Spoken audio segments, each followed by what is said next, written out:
अच्छा, कब हुआ था? 2022 में सर, मतलब इंटरव्यू था 2022। नहीं, यहाँ पे हुआ मौका नहीं, यहाँ पे आप पहले बार। अच्छा, इंटरव्यू में मार्क्स कैसे मिले थे सर? 52 नंबर। अच्छा, एवरेज मार्क्स थे, नॉट लेस नॉट मोर, बीच में थे, 50 से 60 के बीच में तो होते हैं और एवरेज मार्क्स हैं। तो आपको कैसा लगा इंटरव्यू आपका? सर अभी एकदम तैयार नहीं था, मुझे 1 to 1 में ये बताया गया था। मेरे सवाल का जवाब दीजिए, मेरे सवाल का जवाब दीजिए, लगा कैसा? बेलो एवरेज रहा सर, कुछ बेलो एवरेज रहा, वो चीज़ में बताने का एकदम। नहीं, वो क्या सीखा वो तो बात की बात है, आपको कैसा लगा? आपका अपना आकलन आपके इंटरव्यू का कैसा है? एवरेज सही रहा सर। एवरेज सही रहा। क्या चीज़ इसमें आपको ऐसा लगा कि जो इम्प्रूवमेंट लाया जा सकता था? एक तो करंट अफेयर वाला हो गया, दूसरा बीएड वाला जो था पिछला। कौन से वाला? करंट अफेयर पे है, दूसरा बीएड का जो मैं जवाब में लिखा कि टीचर नहीं बनना है आपको, वो वाला। और कहाँ आपको लगता है कि आपकी स्ट्रेंथ है इंटरव्यू की, वो बहुत अच्छा हुआ है?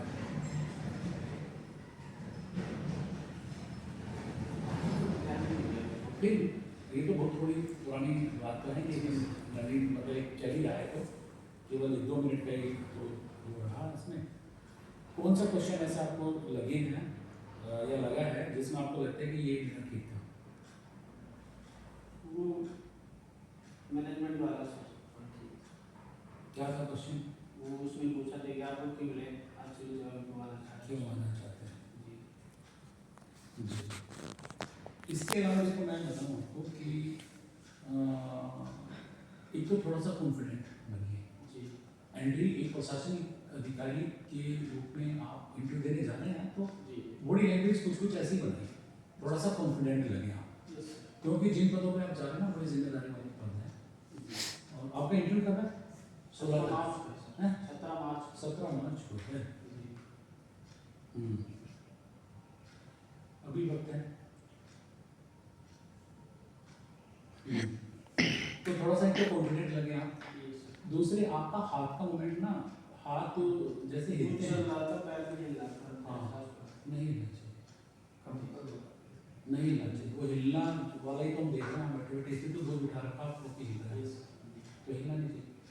और जब आपके पैर हिलते हैं तो जैसी बात है आपका दिमाग भी हिल रहा होगा अंदर से, ये भी अंदर पहले दिमाग हिलता है, पैर बाद में हिलते हैं साइकोलॉजिकली, क्योंकि पहले तो दिमाग हिलता है, ये पैर हाथ फलाना ढंका जबान भी हिलती है, वो इसलिए हिलती है क्योंकि हमारा दिमाग हिला हुआ है, हिलना नहीं चाहिए। आप इंटरव्यू को ऐसे सोच कर जाइए कि ये बहुत ही बड़ी अपॉर्चुनिटी आपके लाइफ में आई है और इसको आपको एनकैश करना है इस अपॉर्चुनिटी को, और उसके चलते जो पहले बात तो जो तैयारी आपको करनी चाहिए उस पर आपको ईमानदारी से काम करना पड़ेगा। उसमें आप ये नहीं कह सकते कि मेरी तैयारी नहीं है, हाल फिलहाल में आपने मेंस दिया है, अगला फिर आप दे रहे होंगे, इंटरव्यू भी आपका आ गया, आप कहिए कि मेरा करंट अफेयर बिल्कुल भी तैयार नहीं है, कुछ भी तैयार नहीं है, तो ये तो बात नहीं मानी जाएगी। नहीं अभी सर लेट घर से आया था तो उससे कारण में कुछ पढ़ाई नहीं। आप कह रहे हैं कि न्यूज़पेपर आज का भी आपने नहीं पढ़ा है, कल का भी नहीं पढ़ा है, पिछले कब पढ़ा था आपने शुरू नहीं किया है, ये तो आंसर बोर्ड के सामने नहीं हो सकता भाई। मतलब फिर तो आपकी हॉबी हो गई, तो मूवी से देखेंगे फिर तो अखबार तो पढ़ेंगे ना। ना मेरी यहाँ तो कुछ भी कह लीजिए, यहाँ की बात नहीं है, वहाँ तो मैसेज नहीं जाएगा ना कि ये तो मूवी देखते हैं, बस यही है इनकी हॉबी तो। और इस चीज़ का बहुत बड़ा दुख है कि डांस करने आता है, और इस चीज़ का दुख नहीं है लेकिन अखबार को नहीं पढ़ पा रहा रोज, समझ रहे हैं, इस चीज़ का दुख नहीं है, इस चीज़ का बहुत बड़ा दुख है इन्हें, ये इनकी बहुत बड़ी कमजोरी हो गई इनके व्यक्तित्व की, इन्हें डांस करना नहीं आता, समय निकाल के अखबार नहीं पढ़ रहे हैं, उनको कमी नजर नहीं आ रहा। तो आपको ना इस इंटरव्यू के हिसाब से ना अपने आप को जस्टिफाई करना पड़ेगा उस पोस्ट के लिए। पहली बात तो ये मान लीजिए कि आपका मेंस अच्छा हुआ है तभी आप सेलेक्ट होंगे, इंटरव्यू की भी प्रिपरेशन अच्छे करोगे तो इंटरव्यू में मार्क्स अच्छे आएंगे और दोनों तरफ से आपको बूस्ट मिलेगा, अच्छा मेंस अच्छा interview and you are there. तो मेंस आपका अच्छा हुआ है, इंटरव्यू को भी थोड़ा सा अच्छा और बनाएंगे तो अच्छा पोस्ट भी मिल जाएगी आपको, मेरिट में अच्छे चले जाएंगे, आप ऊपर चले जाएंगे।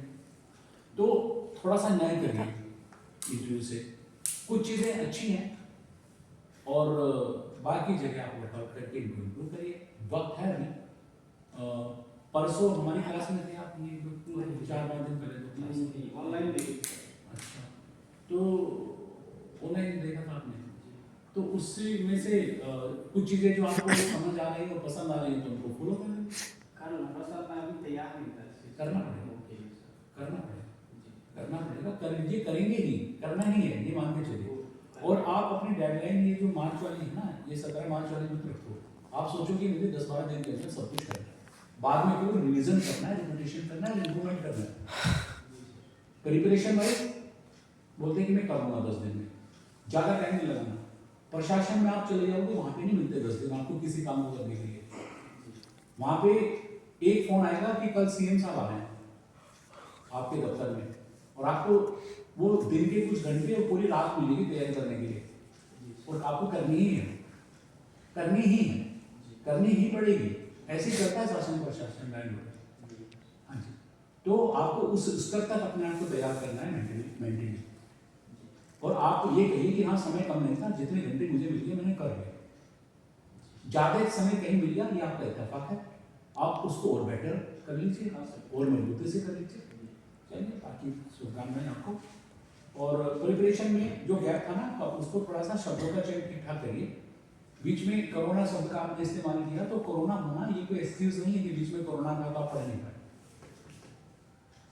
या उस समय आप कुछ कर नहीं पाए। बताया ना 20-19 में तो खत्म हुआ था। आप कोरोना का जिक्र ही क्यों कर रहे हैं?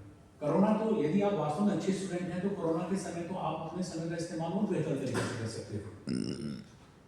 तो इसको don't try to find an excuse corona को, और मत लाइए इसको बीच में। आप कहिए कि भाई मैं सतत प्रयास कर रहा हूँ और प्रीवियस कुछ अटेम्प्ट्स में मैंने नहीं सर, बात ये सोशियोलॉजी फिर खिचड़ी जैसी हो जाती है, पीली मैंने सोशियोलॉजी से कुछ नहीं, कोई खिचड़ी नहीं होती। जो जो आप लोगों ने पढ़ा बिल्कुल साफ सुथरा अच्छा एक प्लेन तरीके से पढ़ाई करी है। 21 से 23 के बीच में सोशियो हो जाता है। फिर जो शासन की कितनी योजनाएं चल रही होंगी, वेलफेयर स्कीम्स पता है आपको? बहुत सारी चल रही है।